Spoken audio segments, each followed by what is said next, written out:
Wangeelee sinifaagan yeroo baay'ee lallabamneerra faarfannaa 42 jechuudha. Borofni burqaa bishaanii akkuma yaaddu akkasuma lubbuun koo si yaaddi siin dheebotti jedhame. Maaliif borofni kun kan burqaa bishaanii yaaddu? Bineensota warra kaanirra adda baatee yeroo hundumaa burqaa bishaanii akka ishee yaaddu kan ishee godhe maalidha? Sababni isaa maaliidha of gaafattanii beektu? Maqaa Yesuus Kiristoos ilaala. Uumamni Borofaa jechuudha. Gaafa bishaan irraa fagaattu yookaan burqaa bishaan irraa fagaattu foolii wayii qabdi. Foolii akkamii? Foolii diinota ishee fagoorraati waan. Borofni naannoo sana akka jiru yookaan fagoorra taa'ee diinni ishee jechuudha.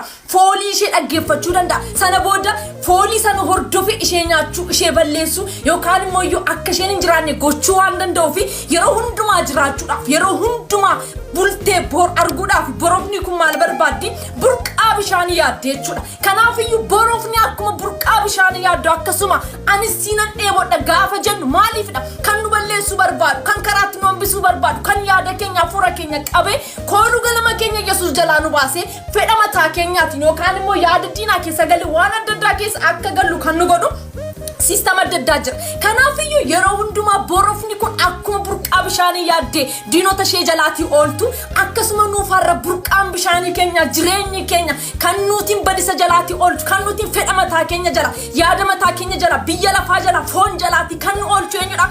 Yesuus Kiristoos jedhama.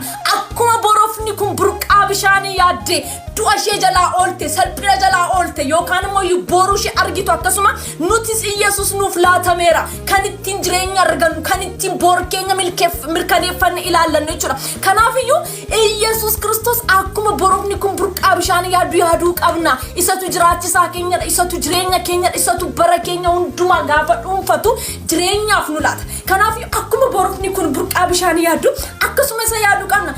Akkasumaatiin gaafa yaada Waaqayyo jalaatii baanu borofni kun bishaan sanarraa fagaatte jecha yaada Waaqayyo irraa nuti immoo fakkeenya fudhanne gaafa fudhannu yaada mataa keenya keessa gaafa galu yaada Waaqayyo keessa hafuura Waaqayyo keessa gaafa baanu akkuma borofitti kana diinni fagoorraatti ilaale gara ishee dhufu akkasuma waan adda addaatiif qabamuu ni dandeenya. Yaada diinaatiin qabamnaa fedha mataa keenyaan qabamnaa yookaan immoo wanti biyya lafaa kun salphaatti nu argachuu danda'a. Kanaafiyyuu akkuma borofni kun burqaa bishaanii yaaddu akkasuma Yesuusin haa yaadnu.